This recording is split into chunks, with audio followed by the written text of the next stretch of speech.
Hello, Mr. Chris Constantine. What's Hello, happening? hello. I'm not honestly. I'm not gonna. I mean, I have to kind of mention the hair because like we had a whole conversation about this before we started. I still can't fucking believe that this is your actual hair. It's stand-up comedian slash I don't know, Greek god. We go with uh, Greek god. I think. yeah, Greek god, like member of a rock band, a city one, of course. Oh no, no. No, I feel like I was Yeah, like getting. Was it Narnia? You know, the Arslan, the lion, just whoa. yeah, like all our all our colleagues, are all our friends from comedy. Hmm. They're gonna say the interview, and they're gonna think like he was always like that under that fucking hat. I still can't. I still can't fucking believe that this was you. There's like, it's almost like I find out you secretly had another family or something. Like every time I It's look at you, I have a picture of you in my head, and I'm like, That doesn't look right, right? this is a different person. I have to reevaluate my my prejudices about you now. I have to like come up with a whole backstory for you. And I was never, like a metalhead or something like that. That's the irony, by the way. Like I was, my favorite, genres, of music, like was, rap and hip hop, like All right, okay. Greek, Greek, and like American, Mm. and after that, like I was like in, like electronic music or something like Well, okay. It's a waste of long hair if you're not into metal, my friend. You need to that. Yeah, yeah. Oh no, hang I'm, it a I'm little gonna bit. agree on that. I'm gonna Let's agree on that. go. All right, mate. Well, let's start with you, my friend. Let's find out about you a little bit, because obviously your name is Chris Constantine. Is that what we're running with? Yeah. Of Did I course, man. Like as I don't know if you remember that. Like as I said, like once that we gig together in a Greek restaurant, I said, like I need, a stage name because I need to balance, like the appearance, the accent, and like all the things to get all those things together. So I have, and by the way, like we try, to be international acts. So I had, to Okay. make that choice. Yeah, yeah, yeah. You have to lean in, or you can lean into. You can just fully on board. Bring out the I, traditional wear, do your dance. I'm not Zach Galifianakis, so And yeah, so I mean, for those that haven't figured out by now, you're from Greece originally. yes, I'm. Hello, people. Like no, no, yeah, I'm from Athens, Greece, and yeah, I'm Chris Constantine. I'm from Greece, Athens, and I don't know. I'm wasting my time being a comedian and then an artist. Hey, we're all wasting our time with something. You might, Of course.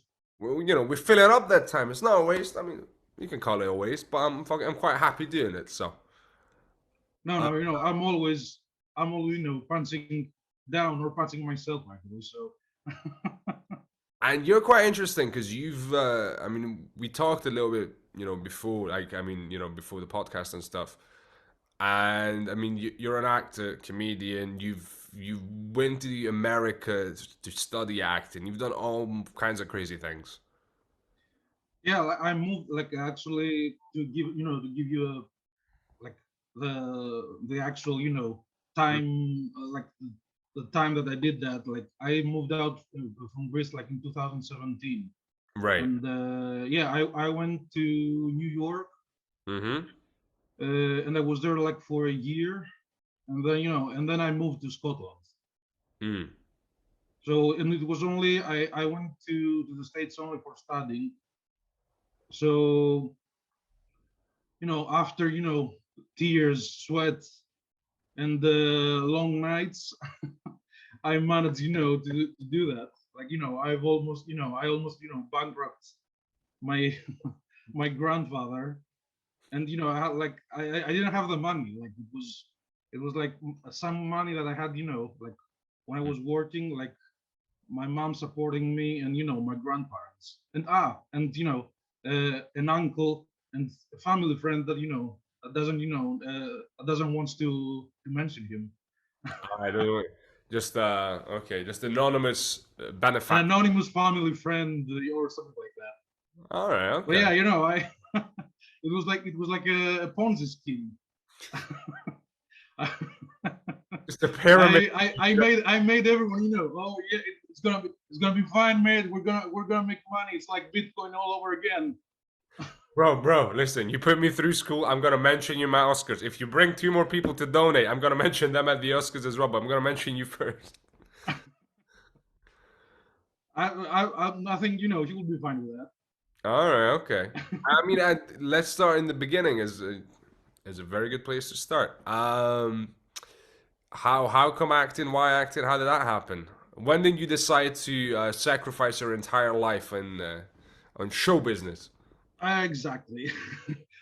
I went like like my my whole like trip until I decided that I'm gonna do it. It was like a little bit weird. Like actually, like when I decided that I'm gonna be an actor, like as as a dream, of course, it was like when I was one of those kids that I loved TV and everything that about comedy. Like I was like a sponge, like absorbing everything. Mm, And like I was watching TV, I loved every minute of it, like of course, Greek comedies, series, movies, and stuff like that. And when I was in the third grade, like my best friend, he was in the drama school, in the drama club of the school.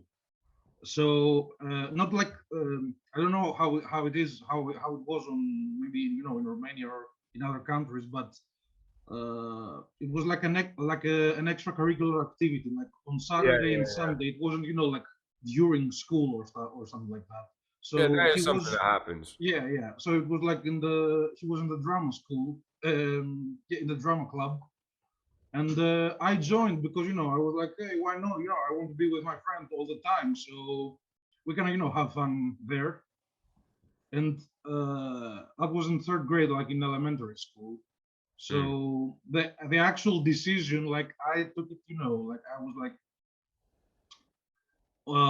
3 years after that, like on no, actually 2 years, like on fifth grade, we did a play, and it went very well. And actually, I improvised a little bit on that play, and right. I got the first laugh, and I was like, oh, I was hooked. I was hooked immediately.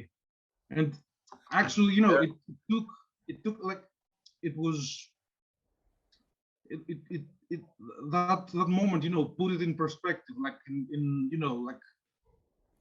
like this is for real. This is something that it's a career. It's something because of course, when I was young, like I was 10.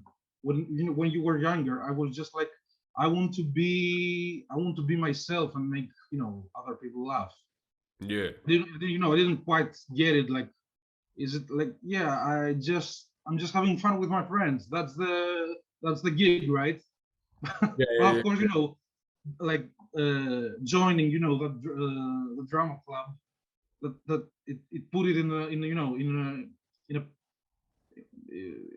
it gave it legs. There was like reality, like and fantasy. So I went from the fantasy world to the real world. I mean, I was 10, but it happened. But like Yeah. in a way that it's I mean, kids, we all do. I can't even explain it sometimes.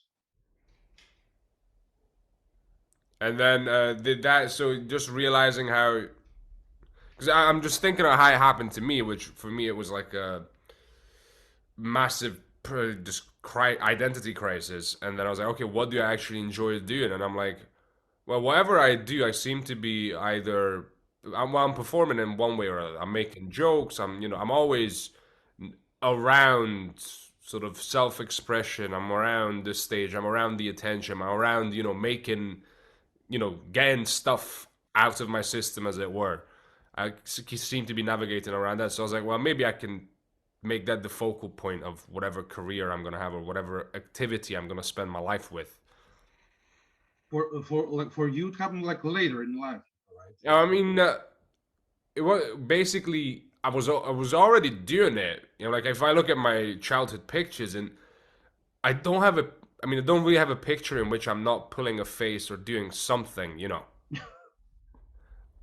So it's basically it just once I had the identity crisis because I was very much set up to become a software engineer.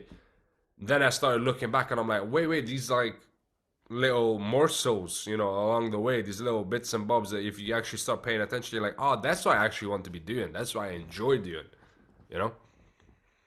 But yeah, for me, it was that was the crucial point. Like when I was, I remember my mom, like after I was done. It was that year after I was done. After the play was finished. Like my mom took me to the art teacher. But Hmm. she told us, in the drama club, and she she was like, "Are you gonna tell her like the secret?" And I was like, "What secret?" That you want to become an actor. Like my mom, made me, say it like to the teacher. But yeah, that was the big point for me. And but after that, it was a little bit weird because I wasn't like like one of those kids that even I had it for a bit like Hmm.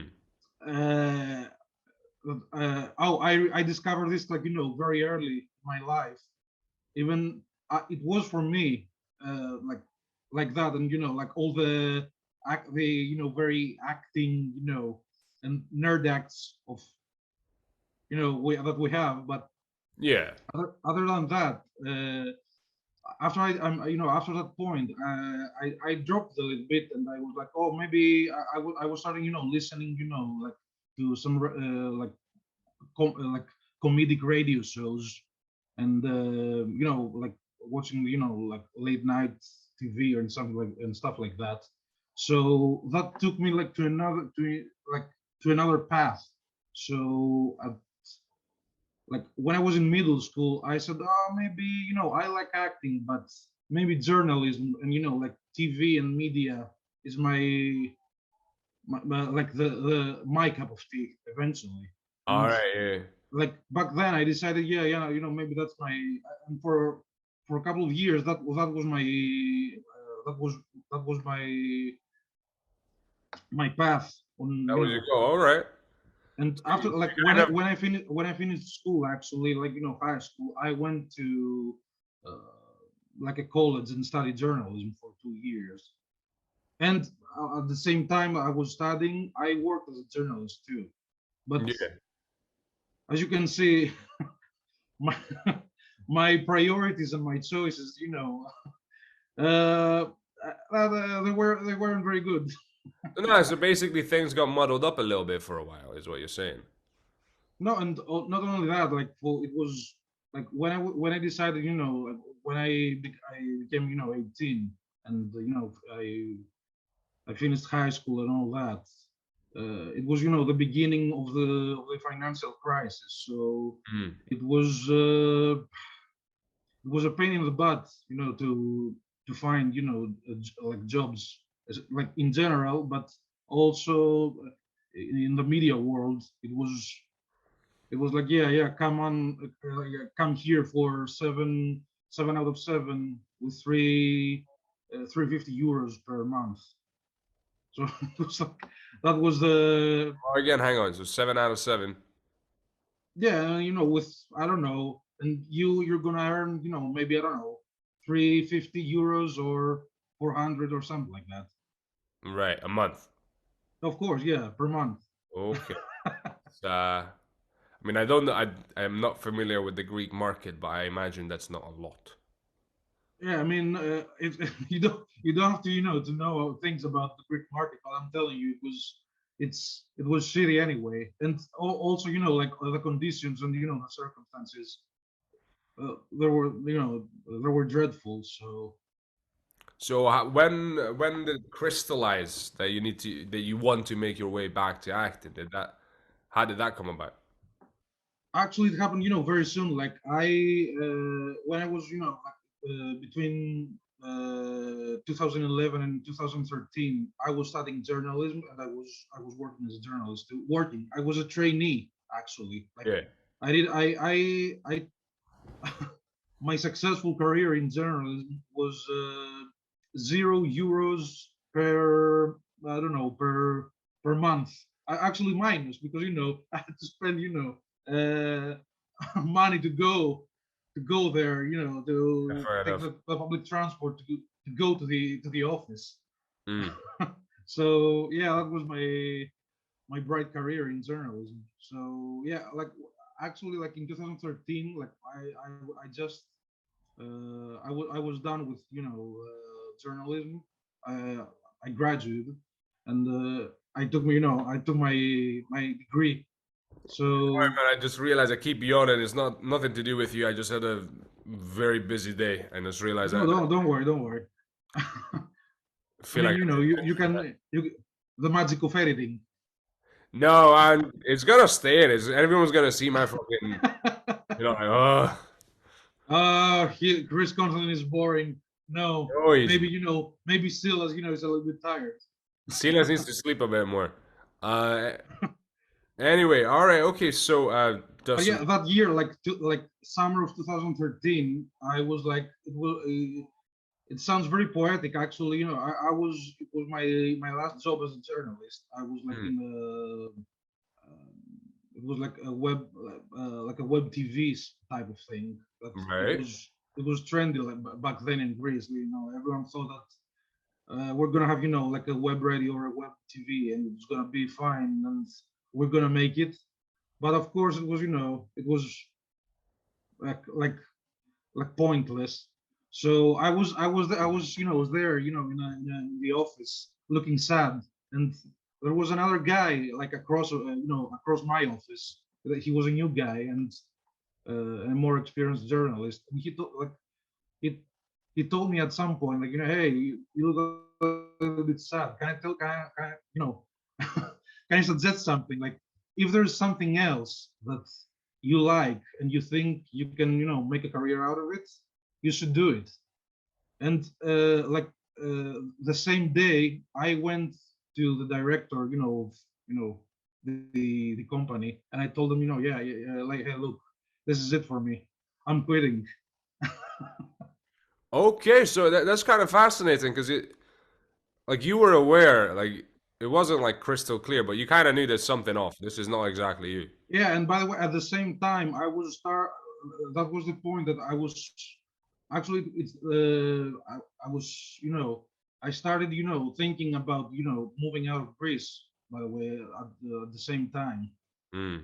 and it was like I was starting, looking for, I don't know, program, BA, bachelor type of, programs for, communication or media or something like that, because Yeah. I was like, yeah, something needed to happen right now, because I'm in a quicksand right now, and things doesn't look very good. Right. And after that, after I quitted, after I quitted, like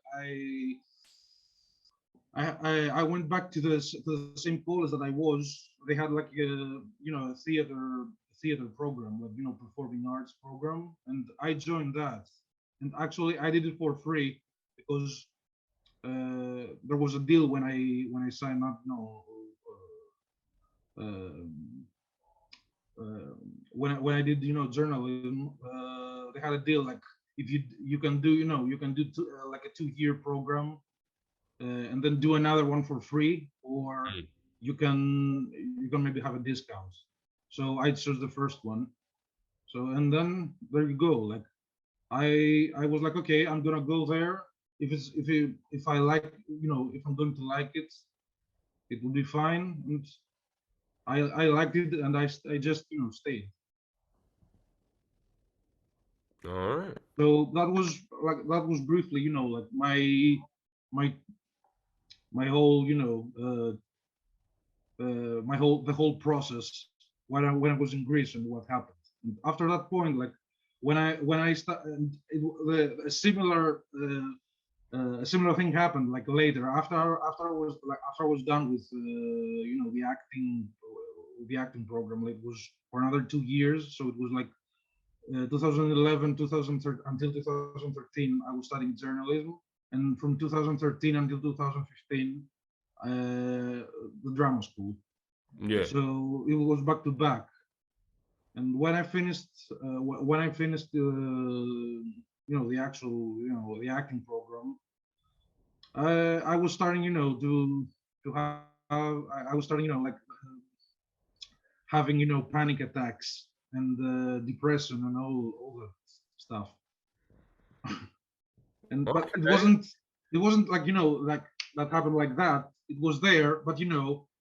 I mean, I don't want to prod too much, but have you since then, kind of pieced together what sort of happened there, or is that something? Yeah, no, I was freaking out because I was feeling that nothing is happening. Like what like I just did something. I just dropped it like in I don't know 2 years, and then I'm doing that. And what's the future? Like like the market here is small. Like maybe I'm not going to make it. Like what I'm like it was a little bit weird, by the way. Like at that time in Greece Yeah, in general, like like the political scene and yeah. what's happening in Greece in general was a little bit weird around that time. Like it started, way back, but at that point, like around 2000, 15, 16, it was a little bit crucial and weird. Mm. So I mean, of course, it wasn't, like the external reasons that was happening to me, but you when when you have things like in your mind, personal things, and then you see, oh yeah, also the external life, the external reality is shitty too. Like that, that's not helping.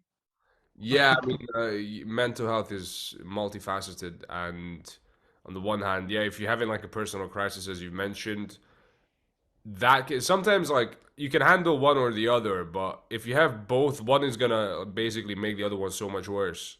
They kind of feed into each other.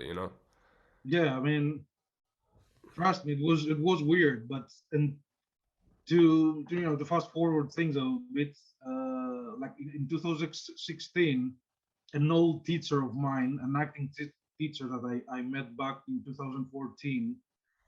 Um, his name is Theo Alexander. He's one of the few actors that did some things like in Hollywood. Hmm. He played Talbot on True Blood. I don't know if you remember that. I have not. I've seen clips from True Blood. I never got really into it. I know Yeah, it. he was like for one season he was there. Okay. So yeah, he came back in Greece, and I decided, I met him. And I told him like, hey, listen, can you can you help me like to I want to prepare and go audition to to a school like in the States, or I don't know, in the UK. Back then, I didn't have that in mind, like where or when it's gonna be. Mm. So yeah, and we did it like I did like classes with him like for 1.5 year. So it was from like the end of 2016 until mm, May 2017, I think. Okay. Or I'm not sure. I'm not quite sure right now, but I think yeah, it was. That's the amount of time. So yeah, it was almost for a year or something like that. All And right. then I auditioned. I like back to about my whole thing to when I went to the States. So that was actually like the beginning, like when I left Greece, like in 2000, like I went to do the audition like in 2017. So I I passed the audition, and there was I I mean, that's. flying I mean, flying out of pretty Greece. fucking brave. I'm not gonna lie. Like, But I I'm telling you that year it was very difficult. yeah. I mean, I moved to the UK and I did it by myself and stuff. But I kind of, it was still on the continent, as it were. You went all the way over there, so that must have been a Yeah, wild experience. I had a few things like in my mind, but he told me no, you should go to New York because I know that there are good schools there. Mm. So because he was there too, so he suggested that it would be better because in the beginning I was thinking maybe LA or London or whatever. So, but yeah, he told me no. I think it would be better if you go to New York.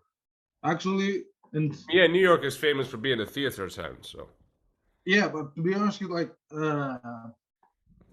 it didn't work out. Because I didn't completed the program. I left like I did just the first year right. because eventually it wasn't my cup of tea.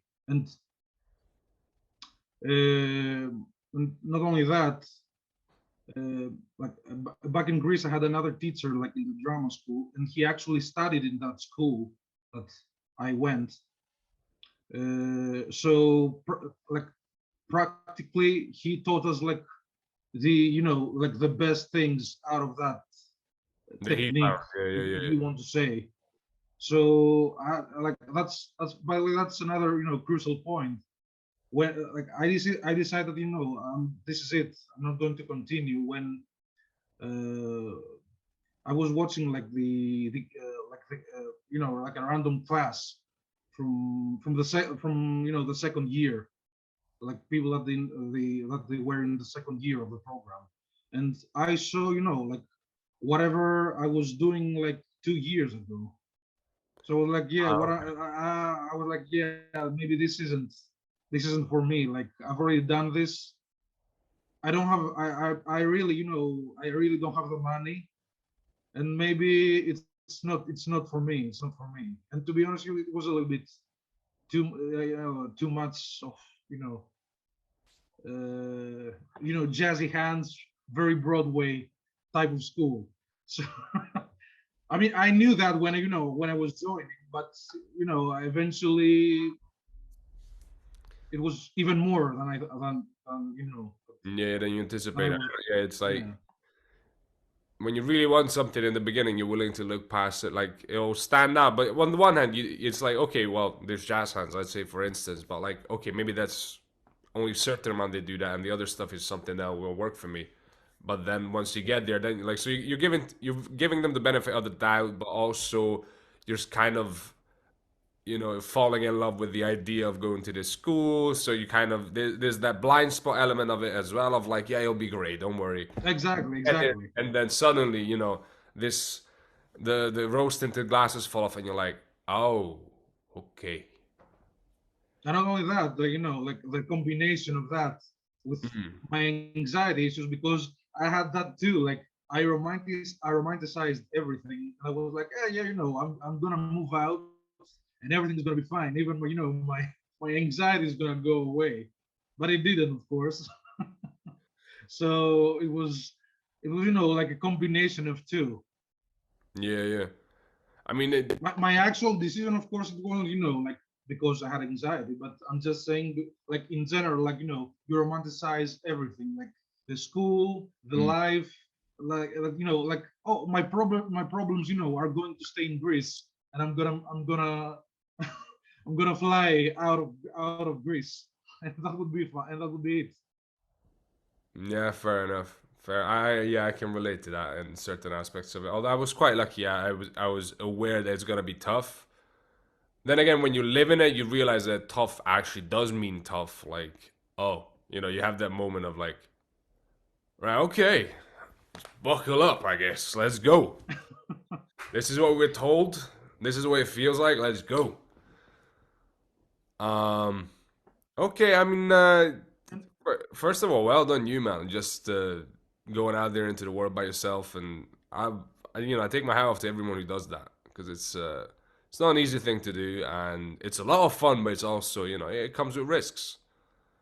And of in your course, case, and I mean, we're rolling the dice here, and the risk is big, especially I don't it's not like a competition, but especially for us, for people that like we're moving out of our home yeah. and away from our families and friends. Hmm. For us it's a little bit the risk, I think it's a little bit bigger, and sometimes like that risk can eat you up. Yeah, I mean, it's.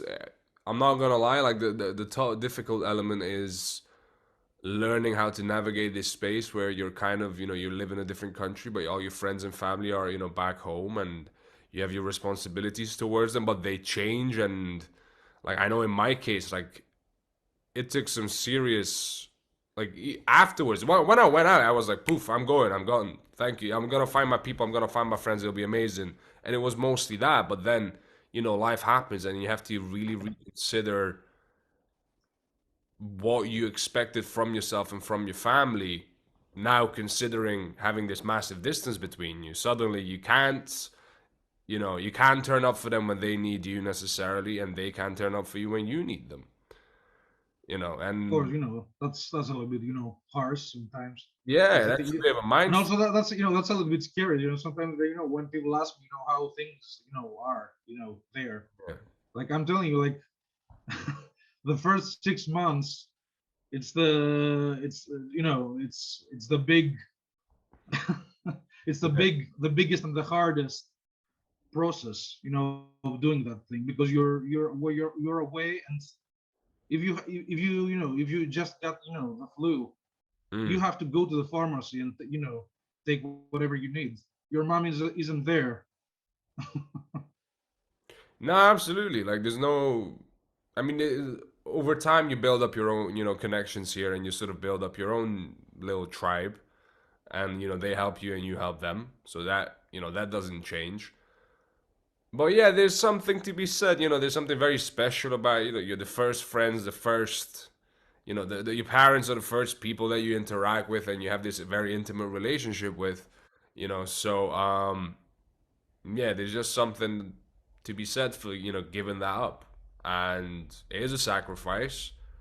It's very much doable, but every now, like, sometimes when you don't expect it, it kicks you in the gut, and you're like, oh shit, okay, But well, then you think, but I don't know, if you're thinking the same thing. Like I know that sometimes I'm thinking, yeah, like if like maybe I'll go back, but then I know that I'm going to regret it like in 6 months. yeah, no, absolutely, At absolutely, least now. Maybe I don't know what will happen in 10 years, but now I know that sometimes I'm saying, oh, I'm gonna go to my grandfather has a house like in the middle of nowhere in the western part of Greece, and I'm saying, oh, I'm gonna go there. It's like it's a village, like with 30 people. So I'm like, yeah, I'm gonna go there, and I'm gonna just I'm not going to do not even a thing. I'm gonna just stay there. I don't know. I'm gonna I'm you're just gonna gonna retire. lay like in the You got, balcony, just watching the sky, like doing yeah, nothing. you're gonna become a middle-aged retiree. But I know that I'm going to regret it, like in Yeah, maybe 3 months. You yeah, see, well, it goes down as as I'm continue, yeah, talking. yeah, yeah.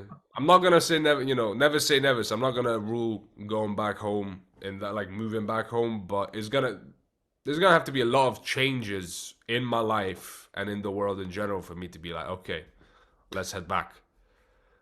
Of course, Um, and always, I don't, like I'm always thinking, like I'm not gonna let the circumstances, make make me move back. of I'm not course, gonna let the circumstances. Like I'm gonna take the decision the same way I took it, yeah, when I was in Greece. of So course. at least that's my motto. Like, No, no, listen, you get one life. You gotta enjoy the adventure. You gotta squeeze the most out of it, and you gotta and roll with it. of course, and Yeah, fast and to close, like the the whole chapter. Like after I was done with New York, mm, I was like, it was one of those hard times. I was like, I have to do something. Like it's not right now. It's not possible. I'm not going back. I'm not going back. So I decided. That's how I decided. Move to the UK. all right, okay. And the rest. Well, The actually, no, no, rest, hang on, are the details. listen. Let's take a quick break because the timer's running down, and I don't want to. I hate it when the timer interrupts us. So let's take a very quick break. I'm gonna export this, and I'll get back to you. I'm gonna continue your story, sir. We're gonna Okay. See you in a minute. so, See you yeah, in a see you in minute. a couple minutes, bro. Welcome back, dude. Right. So we got to the bit of you moving to Scotland, and for you, Scotland's been a sort of a time of change again. Interestingly, because now you're also added stand up to the mix, and you're in a different country. So I'm curious, what came first? Why Scotland? How Scotland? Um, I mean, you mentioned that you wanted you were leaving America, and then you didn't want to Yeah, go yeah. back home. Was it something about being in the English market, the English speaking market, or? Yeah, no, not only that, like I was like, I'm not going to just, drop it and, move back home. That would be, like devastating for me. Yeah, That would be like for real, like at that point, like at that point in my life, it was that would be a catastrophe. Like I don't know how, how I would, go through that. yeah, Like fair until at least, like mentally. So like, that's not the end. That's not the end. Like I have to do something else. Like the acting school didn't work, so I have to do something. I have to find the next thing. I have to, to do the next step. But And now you, by the way, I've never mentioned like stand up. Like since I was a journalist, I had like stand up in my mind because I was watching, I watch stand up a lot, like since I don't know, like since the early days of YouTube. That's how I learned about stand up. They like, of course, the international, yeah, US UK stand up. yeah. God Because bless in you, Greece it man. was, Because like two people in, like in a cellar just saying, wild just shit. saying and doing wild shit. Yeah, it was really underground. Like in Okay, Greece, there was only one comedy club, like that an actress, she sorry, a famous actress, she saw stand up, like, I don't know where or when, mm, and she thought, I'm gonna bring that to Greece, because up until that point it was just a couple of people that, they were doing it. yeah. And there was just one comedy club, like since I don't know, from the early 90s, like mid 90s until 2010. Okay, So right. So interesting, because like Romania started doing stand up. So I've had one guy, one of the original sort of open micers, from Romania, who's in the UK now, and he started in 2006. The comedy club itself in Romania opened in 2003. oh, okay. You got stand-up comedy in its, in the modern form that we know in the West has been going in Romania for 20 years now. Just Yeah, about. almost the same in Greece. Like there were a couple of people that Mm. they were doing, things that looked like stand up. It wasn't, exactly stand up. Sometimes, like there was, for example, a musician that he was doing, bits and, jokes in between Songs, yeah. songs. So yeah, like there was only one guy. His name was Harry Clean. He was like I think the first ever guy that did it in Greece. But he moved in Chicago and then Canada for like in the 60s. So he learned, like the craft there, and then he returned to Greece, and Right. Okay. he actually, represented stand up for a That's while, pretty cool, just man. like himself. That's basically, like the art form sort of developing, and then somebody picks it up and takes it somewhere else, and other people go, "Oh, that's really cool. I want to try doing that as well." That's interesting. Yeah, yeah, and actually, like in 2010, it was like a big and crucial, point in the stand-up community in Greece, because there was a network called Comedy Lab, and they started doing, things. about comedy online, like content and stuff like that. So like it's really on them that stand up took off and Mm, became what it is today. mm. Today, like it's very well established. Of course, with the Greek market standards, of course. But No, well, actually every it's country is culturally slightly different. And there's different, there's different rules everywhere. Now, the references will be different, and they might be, they might incorporate more music or less music, and that really depends on, every place. but yeah, like sorry, I went sideways a bit. But yeah, for me it was there. Like I had it in my mind for years. Like I'm telling you, maybe I had it in my mind like since I don't know 2012 or something like that. All And right. I actually did it like when I moved in Scotland. Even friends, I had a friend that he told me, hey, like the network that I told you, like Comedy Lab, they did like a stand-up competition, and he told me like, hey, you idiot, why did you go there? I was like, oh, and I was pissed. I was pissed, with him because he was like, ah, yeah, mate, you can go there and you can riff, and it would be fine. You're going to kill it. And I was like, hey, you like, don't you ever think that stand up is easy?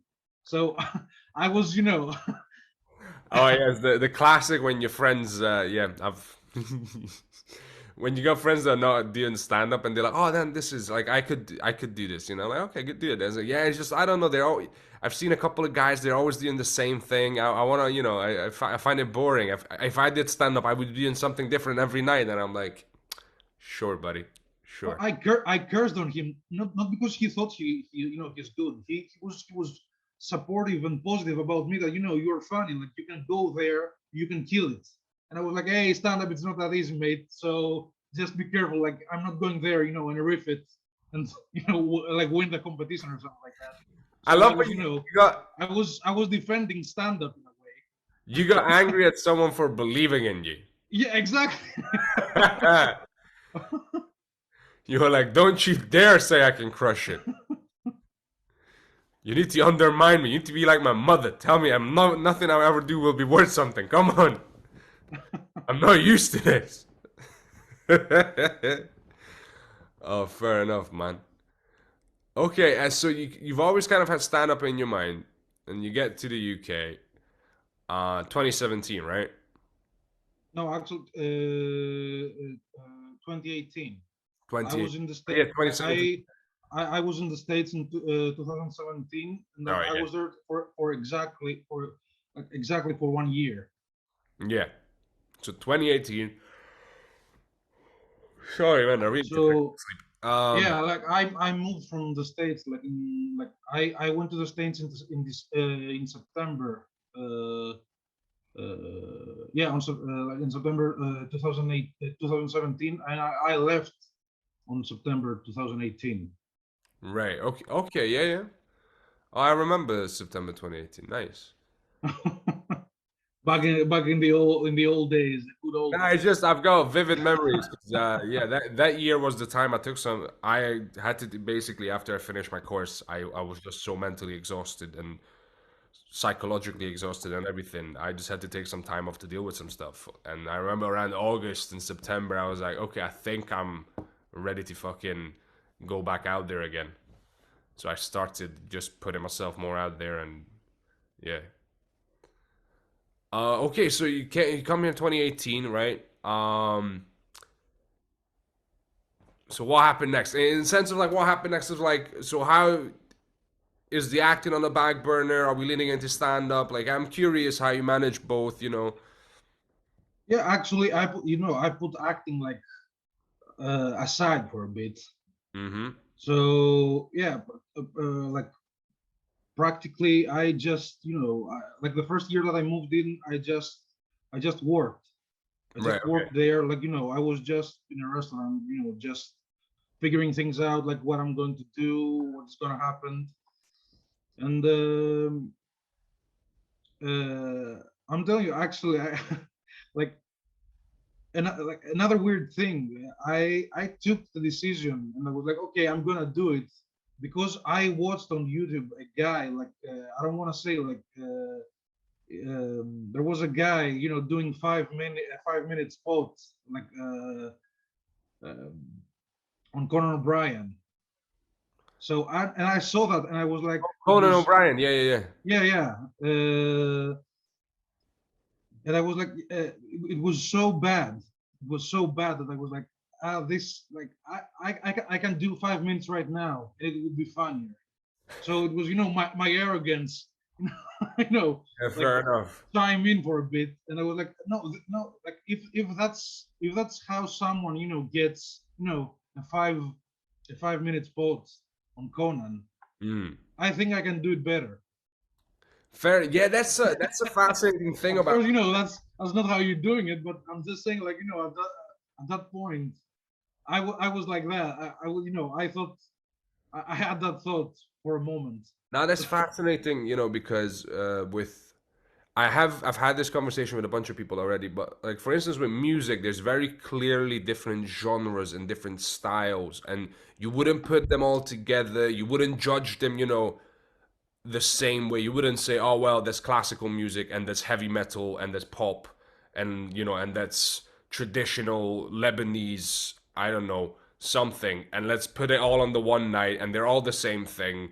And oh, this one's better than the other. Like everything's got its own place. But with comedy, it's kind of presented in the same establishment on the same night, even in the same, Yeah, of you course. know, 60 to 90 minutes.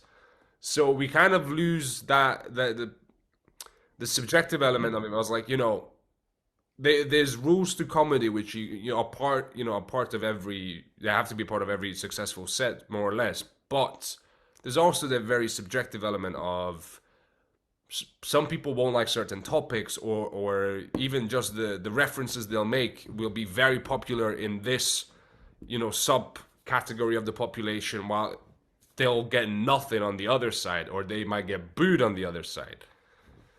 And so, Of course, as I'm always saying that the same joke with the same energy that kills mm, one night, the next night it's like you it's, can hear like you can hear the birds outside.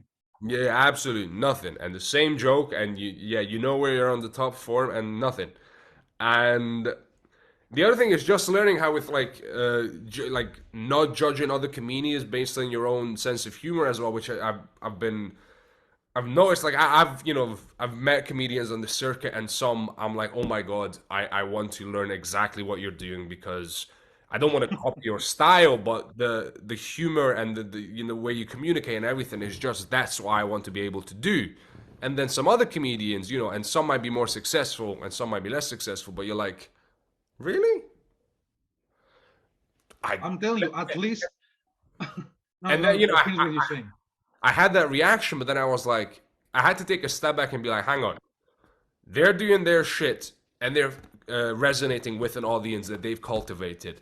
Who am I to tell them that oh, your people will cannot Of like your course, of stuff? course. I need to go and shut the fuck up. I need to. So that's I had to check myself for a second and be like, don't be a comedy snub.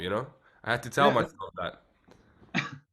I realized that like a couple of months ago, I was like, yeah, okay, that comedian, maybe it wasn't your cup of tea, but at least that made me take the decision to get up, get off your ass and go do it.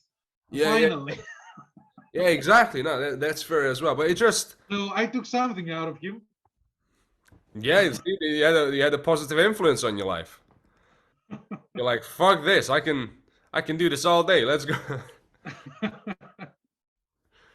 No, it is. No, it's just I'm really I don't know. It just tickles my brain. There's something very fascinating. I'm gonna use the word again, but just mysterious about how we present comedy, how we treat comedy. Because again, I compare it to music. Music has fairly clearly defined rules and presentation and genres and audiences and everything. And with comedy, it's just bleh. Yeah, It's it's like all stand-up comedy. I mean, it's like you've got a like sketch comedy and musical comedy and TV comedy. But when it comes to stand-up, it's all the same. And it's like, is it though? It's like a Chinese buffet, but Is it? everything is there. Yeah, You yeah, can pick whatever you want. yeah. And so it's like, yeah, it's been mind blowing to just think about that for a second. Of like, maybe maybe you're not fundamentally shit. Sometimes it's just you have to be okay with doing your best, and some people do not like not caring at all. Like they just look at you like, okay, can you finish? Okay, you got another 5 minutes. I'm just gonna sit here and listen to you because I have to, but get off so I can hear somebody else. It's You my know? toilet break. Yeah, yeah. You basically, yeah, you're someone's toilet break. Everyone is someone's toilet break. You have to, you have to accept that at Yeah, some yeah. point. It's just yeah. Again, they say it, but when you actually experience it, you're like, oh, like that's what it feels like. Right. Okay. Right. Well, that was a little rant about comedy there. I'm curious. I mean, you've been an immigrant in two places. Obviously, you were a student in America, and then you're an immigrant. You're one of us now in the UK. Pre-settled status, baby. All right, let's go. Mine's here. Mine's got paperwork and everything. Oh, it was easy, I have to say. Fair enough. Yeah, it was. Yeah, you had to have an app and a couple of photos and all that. Trust me, Greek bureaucracy, it's like it's it's a living hell. So like UK, paperwork and bureaucracy. Hmm. It's like going to level one. I was at level 50 and now I'm back to level one. Yeah, there was a joke I remember when the war started a year ago, and it was a Romanian joke where it's like Russia declares war to Romania. Well, do you have Form 8, version 2? Have you printed it? Is it legalized? Okay, well, I'm sorry, that's not the right form. You're gonna have to go over there before you can declare war to us. You're gonna have to have a different form. It was just like, just that classic when you go into this building and you leave going, what the fuck just happened? But I know that I owe everybody money and none of my paperwork is right. What the fuck? I don't know. That maybe it's the Balkans. Yes. We love paperwork and we love making you queue and then sending you to a different fucking booth. Uh, yeah, so sorry, I got sidetracked by my own thoughts there, but Don't worry, don't worry. I want to know about, how you've been finding the immigrant experience, being in the UK, comparing it to the US as well if you want.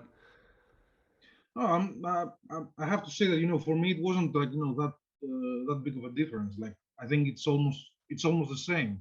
I don't know. Maybe it's a privilege for some of us.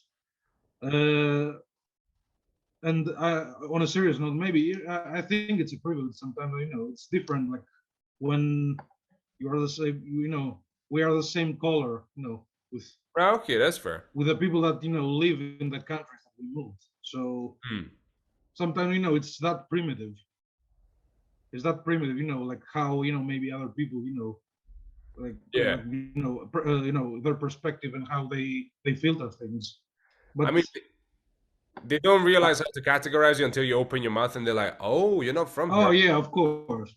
But I'm telling you, like I don't look Greek. Like even the cab drivers, like in Athens, like even now, like I went somewhere like actually it wasn't the cab driver. I think it was like a girl on the register. Hmm. She talked to me in English. Like the first thing that not even asking like hey maybe or some like some or like a hello like yeah or something like in Greek. Like she didn't say anything. She was like straight to hello sir. And the cab drivers too. Like I asked one time like I asked a cab driver like what did you like what did you thought like I was I don't know like from what country I was, and he told me like I don't know you look very fancy. I thought maybe you are an Italian. Another one told me like you look American. I don't know. That's the two answers that the two answers that I've got from them. Sounds like you need to move to the Bronx. Even yeah, even like I remember once I went to a shop and gave my CV when I arrived in Scotland. There was a girl, like the cashier was a girl, and she told me, she was a Greek girl, and I could tell from from her accent, but she Mm. didn't she didn't quote of course that I was, and I just put my CV on the table, and I was like, hey, hello, how are you, and stuff like that, and she looked my name, and then I at some point I told her like, are you Greek? And she was like, yeah, and and I talked in Greek, and she couldn't believe it. Like she was like, I saw your name, but I thought maybe that you are a third generation of Greek immigrant. She couldn't even tell So for some reason.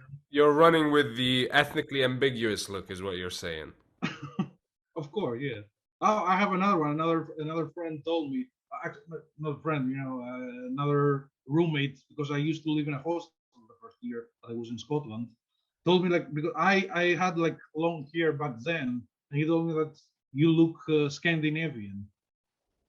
And Okay. I was like, I don't think so, You're, but I'll take it. you're vaguely white, is what they're trying to say. Yeah, with with dark hair. Fair enough. We don't know which one, but you're one of us. You're one of us. We Uh, don't know which one. But how you doing? you were a Viking at some point. Potentially, yeah. I found out I actually had a ancestry test done, and I think I'm 1% Viking. Oh, you can use that on a date.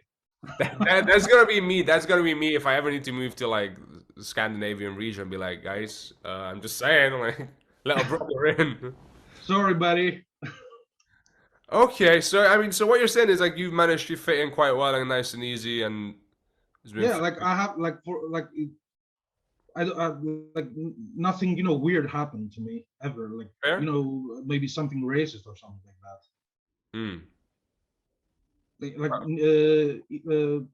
in the States or in the UK. So I don't know. Maybe I was lucky, but that was my experience up until this point. Yeah, fair play. Fair play. Yeah, I think I remember once Brexit started happening, that was the first time we've had like instances of people just being xenophobic towards us. I remember like one time we were in a restaurant. There was two cases. I was working down in England, and this guy, I know there was, they got annoyed at the manager, whatever. Basically, just said you got to be the first ones to leave, or they just shouted something like that,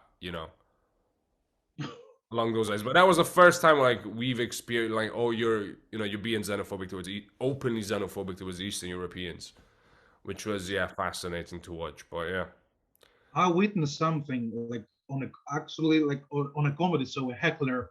He mm, was it was like I remember it was like a city gig. I won't name names, but it was like I arrived there, it was a family and a table with I don't know 6 or 7 middle schoolers, and that's it. I was like, right, oh, this is gonna be great.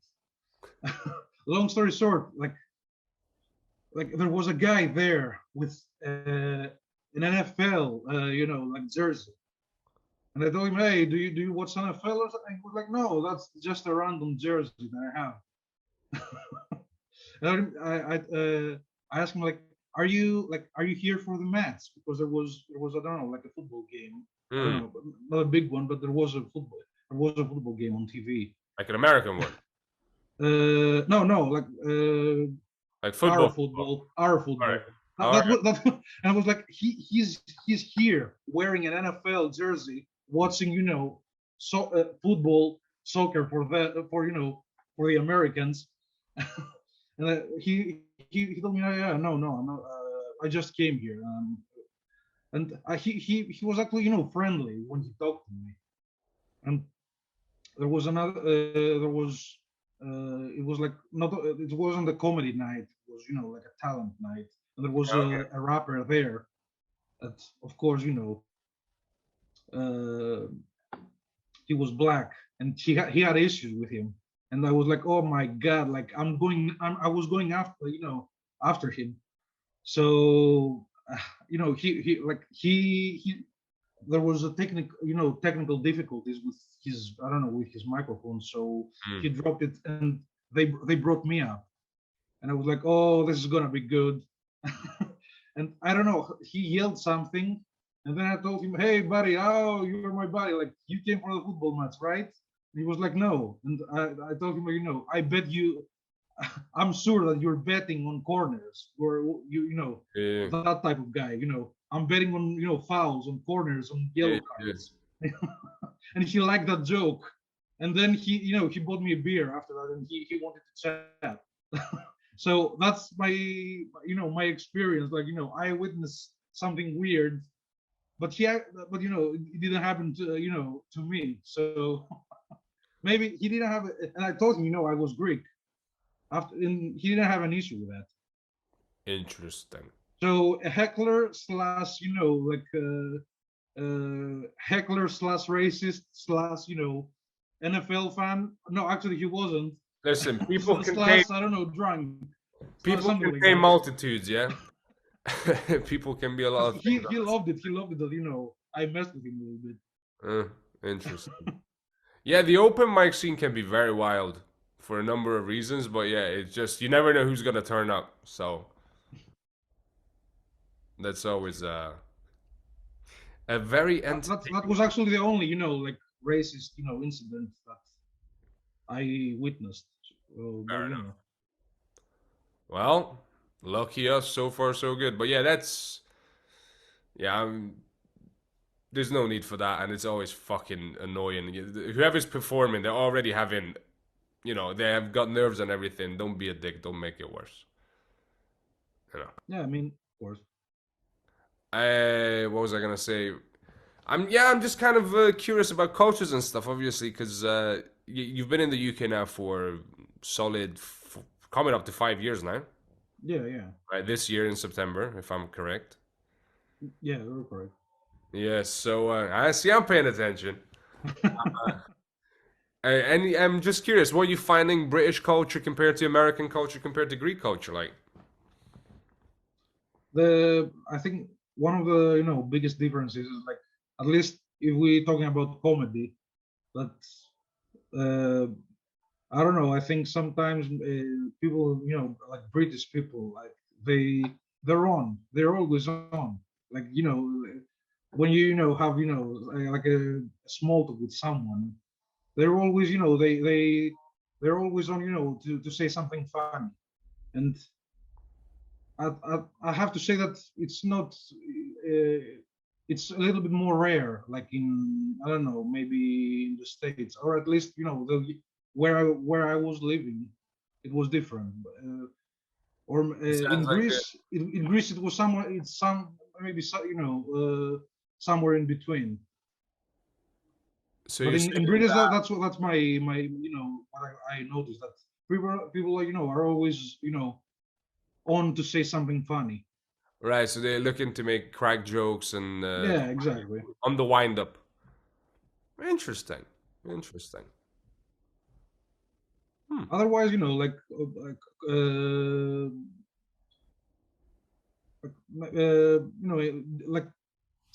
of course, like Europe, it's very similar. Yeah. So I have to say, I don't know what's your experience, but I think most of people and countries, we're doing most the same things, or Yeah. at least like the West, uh, countries that belong to the West. Yeah, I mean that. See, I wouldn't say they're all the same. There's a lot of there's overlaps. You can say. Yeah, there's like big similarities. Like maybe, I don't know, 70%, 80%. It's somewhere like that. Hmm.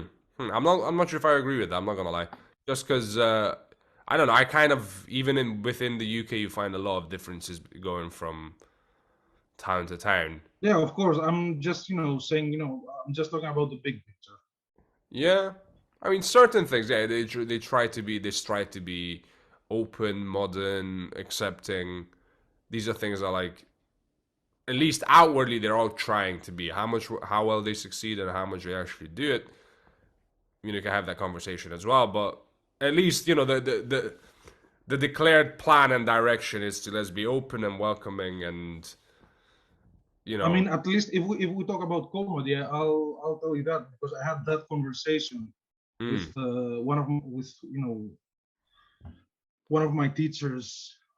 We were talking about stand up, and I was like, how I'm gonna crack this? Like, do you think I asked him like, do you think like is it possible like it's possible to be funny like in another that's how silly I was. Is it possible to be funny like a Greek guy moves wherever? Is it possible that I can be funny there? But he didn't answer. He didn't even answer my question. I thought like, of course it's possible because the same way some guy from Boston is like you watch him and and you find him funny. It's the same thing, like yeah. the same way you find you find Jimmy Carr or Ricky Gervais or Bill Burr or I don't know who.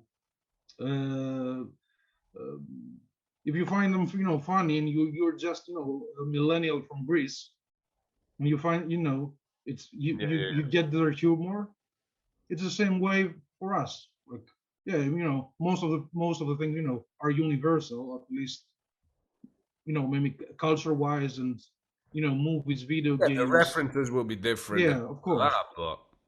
like of course, yeah, the details are different, but the big picture, like the things that we know that are very universal. So Yeah. that's what I'm actually trying to do with my material. I'm trying to be as universal as possible because of course I'm not like I'm not trying to pretend to be the UA guy mate and that's the Scottish guy from Dundee or something like that. Like Yeah. you can't do that. Like even if you study the culture and find all the references and all the things that made uh, Scotland or like a local city or something like that. Even if you found them and you studied them, like you're not gonna be as good as the original. No, no, you're gonna be. They're gonna see you as someone who's trying too hard to fit in. Like Exactly. you gotta embrace who you are. That's the it's the So most yeah, I likely just scenario. figured it out by myself. Wondering like how I'm gonna crack this.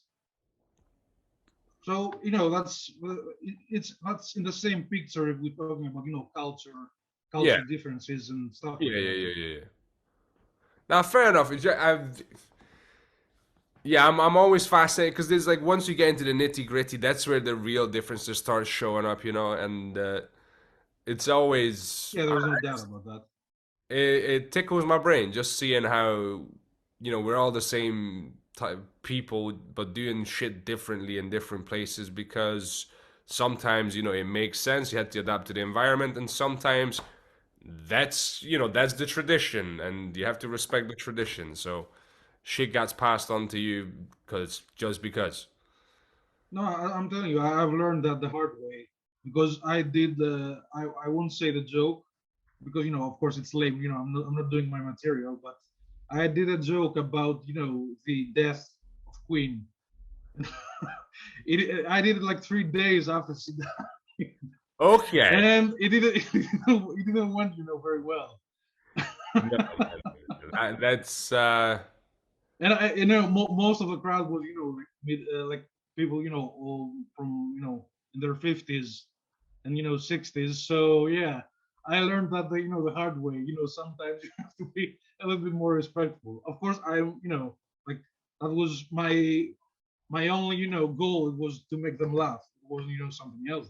so hang on how did it what I was the opened with reaction? I was like I'm gonna. The worst thing is that I opened with this joke. So I shoot myself. I shot myself Why would you open 3 days after? Why would you do that? because I'm in my mind. I'm like, oh, I'm gonna be the edgy guy. Yeah, Yes. I'm gonna be the crazy guy. So I Come learned on, that the Jack, hard way. come on. Shooting Yeah. myself. You know. You gotta look at it this way. You're a strange. Like they're looking at a complete stranger. If that's That's another thing you have to consider is that we as comedians or people that try to do comedy, we consume comedy slightly differently than people that are just, consumers, as it were. I mean, I'm telling you, like the comedians liked it, Now, but comedians everyone did, else, aye. Not because you are the moment you open your mouth, I'm like, let me, I'm hearing the joke, I'm, semi-analyzing it, I'm appreciating for the build, the setup and everything, the delivery. But someone who's just in a pub trying to have, 3 years after the Queen died, trying to have a chill afternoon, they're gonna be like, what the fuck is this guy that I do not know trying to say over here? So yeah, I learned that the hard way, and I'm always doing stuff like that. I'm thinking like, oh, it's gonna be fine, it's gonna be fine, and it's not fine. and then Morgan Freeman's voice, in the back of Oh, yeah, of course. it was not fine. Yeah, that's kudos to you, man. As long as you're taking risks, as long as you're learning and trying and learning and trying, you're doing it the right way. I mean, like the last couple of months, I uh, I had that on my mind since that night actually, because Mm. I'm gonna mention his name, like Colin Higgins, Yes. like the comedian from Glasgow. Like like I shook his hand, at the end of the show, and he told me, "Mate, your jokes are are killing, but I need to see who's Chris. Like I need to see more of you." And I'm telling you, like I don't remember when I did that show. Like I think maybe, I don't know, 3 or 4 months ago, and I had I had this thought in my mind. Like since then, I had his words in my mind since then, Mm. and That's so I have great. to tell you that I don't think I haven't figured it out yet. Like how I'm gonna do it more personal, because I have to admit that I'm not that type of guy. Like I'm not a storyteller. I'm like this. That's the comedy that I like to to watch, and that's the comedy that I like to do. It's uh, like I really like joke jokes sometimes. Like what? Sorry, I missed Yeah, I really like joke jokes. joke jokes. Like one-liners Yeah, and stuff. yeah, not just one liner, but shut up punchline, and um, Yeah, fair. I mean that. I prefer like to be like just to give you an example, I really like Mark Norman, Yeah. Okay. So that's That again. That comes and under Bill comedy. Burr, Greg Giraldo. I don't know if you remember Yeah, yeah, him. yeah. That comes Like under I like that type of comedy, fair enough. and I think like that's all of these years, like like I brainwashed myself, with that type of comedy. So I think that's why That's what you're I'm thinking. that's That's why I'm wired like that right now. yeah, yeah, yeah, But yeah. of course, I know I'm not going to be like I don't I won't end up having like just one trick up my sleeve. Hmm. No, but that's a completely valid genre of comedy. There's people that made fucking a living out of it. Jimmy Carr, for No, instance. I mean, Want to go I don't think dark? I will ever be just one liners, but like the classic setup punchline type Yeah, of comedy. But that's like a nerdy conversation between comedians. yeah. I mean, But come on. That's what I like. I'm not gonna lie. I like this kind of stuff. Some people don't like it. That's fair enough. They don't have to. But this is what I like. of course. But that's what I'm trying to overcome that.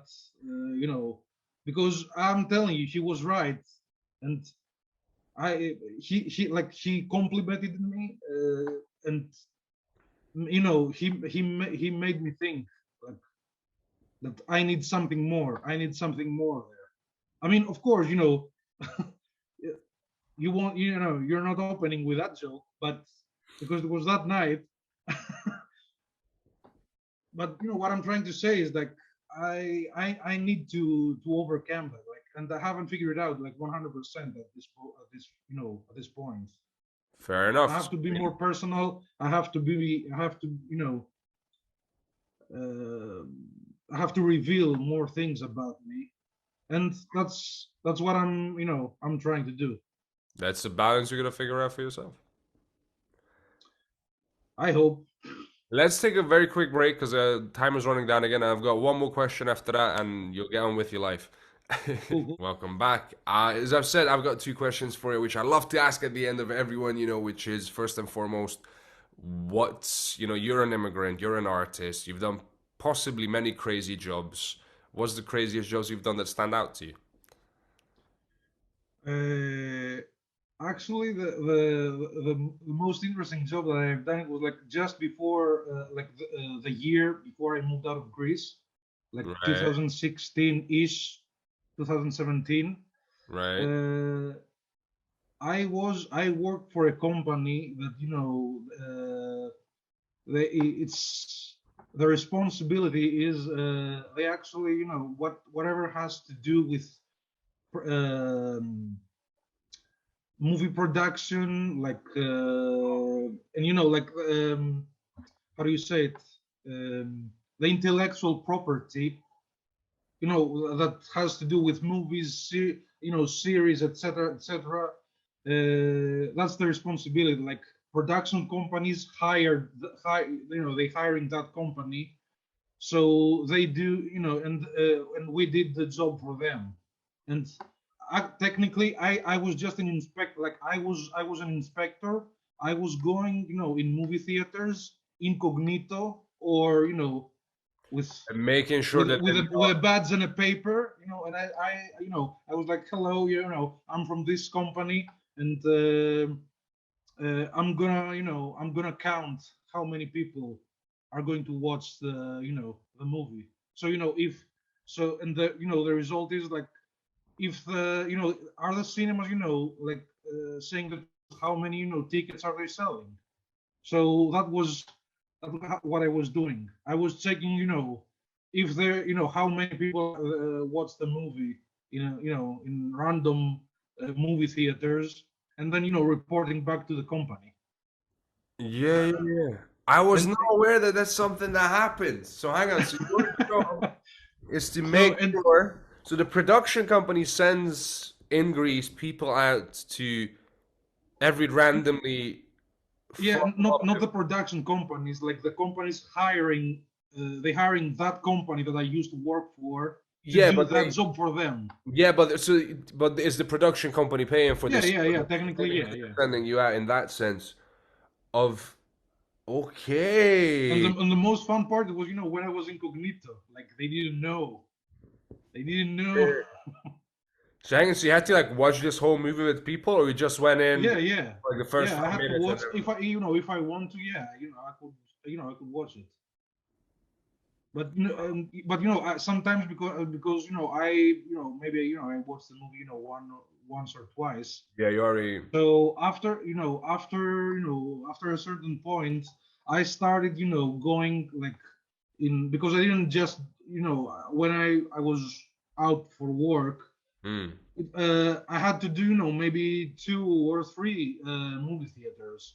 Yeah, So I was going, maybe I was going on the first one like in the beginning, on the second one like during break, and on the third one when it was about to, when the movie was about to finish. yeah, yeah, yeah. So that, like it felt like I was a cop, especially when I wasn't incognito, like I had a Oh, yeah, but paper, you're and I was like, hey, listen, I'm here to inspect, what the fuck you're doing here. you were like the nerdiest cop ever. You were literally checking people if they watch your No, movie. I had short hair back then, so I didn't look like the bass player from a garage band. Wow, that's not something I've considered. But they like the owners of the movie theaters, they always liked me.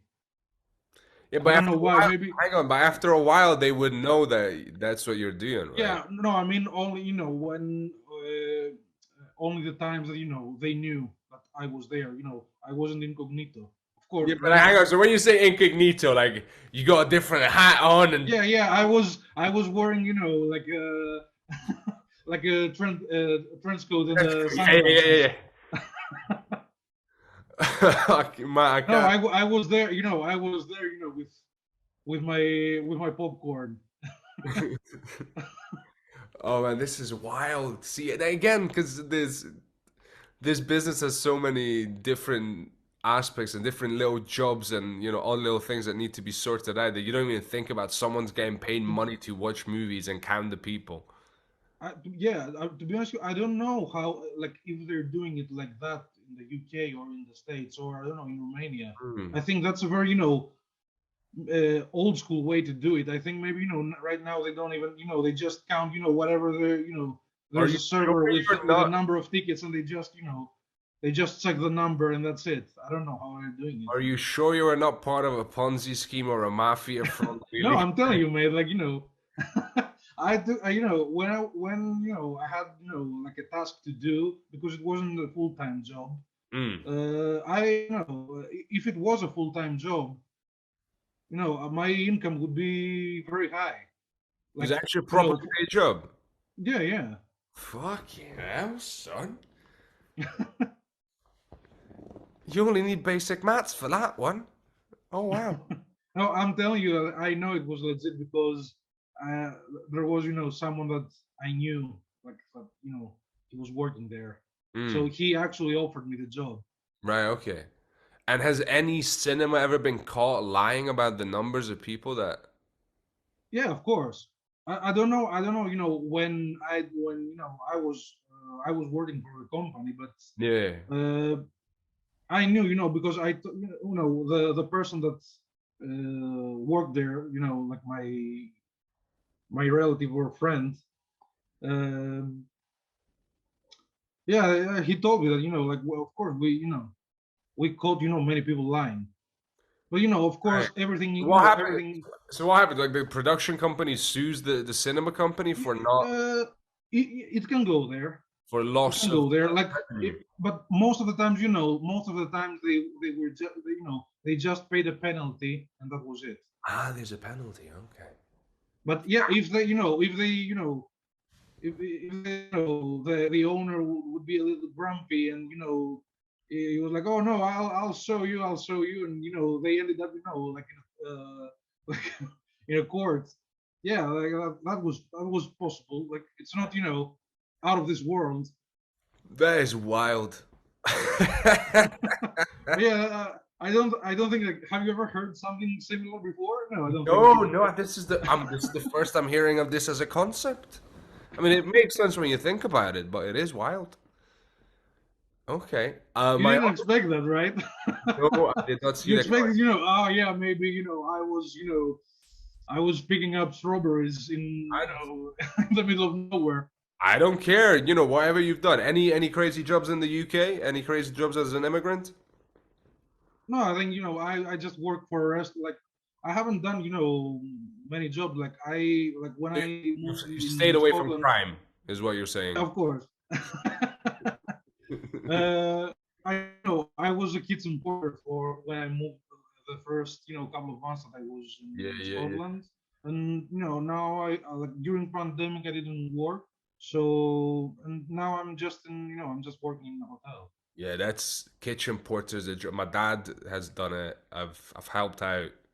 That's a job that people do not appreciate enough. Like, oh my fucking god. No, can I be honest? For me, it was fun because there was like three Italian chefs. Like, one of them was a little bit older, and the other two, they were around our age. Mm-mm. So it was like, it was, at some after a while it became, it was like high school over again. We were just busting balls, talking shit and stuff like that. So it was fun for me. The other question I want to ask you, my friend, this is a go-to and this is a closing question, which is, what's the Greek food that British people need to know about, according to you, sir? The I gospel. think I will say my favorite. I mean, it's simple, but it's, it's most of you can find that type of food, like, in a restaurant or in a tavern. It's like, shrimps or prawns, saganaki. Saganaki, it's like, it's the name of it, and actually the actual pot that I got you make saranaki. So it's shrimps you. Yeah. with tomato sauce and feta cheese. Mm-hmm. Tomato sauce for the cheese. My friend, you live a very good life, I have to admit. You know how to eat no good food. I'm not gonna deny that. Fair enough. I think that has to be we need to to give a shout out for that food. For that, it's very. I mean, I'm thinking, like probably people that visit Greece, they already have it, but I think it has to be more popular than that. Saranaki, prawn saranaki. I'm gonna have to look this up after this. Yeah, yeah. All right, man. Well, that's all my questions answered. Thank you so much for your time. Thank you very much for the invitation, mate. And I have to say that for how long are we talking right now? Well, we talked an hour and a half, I think.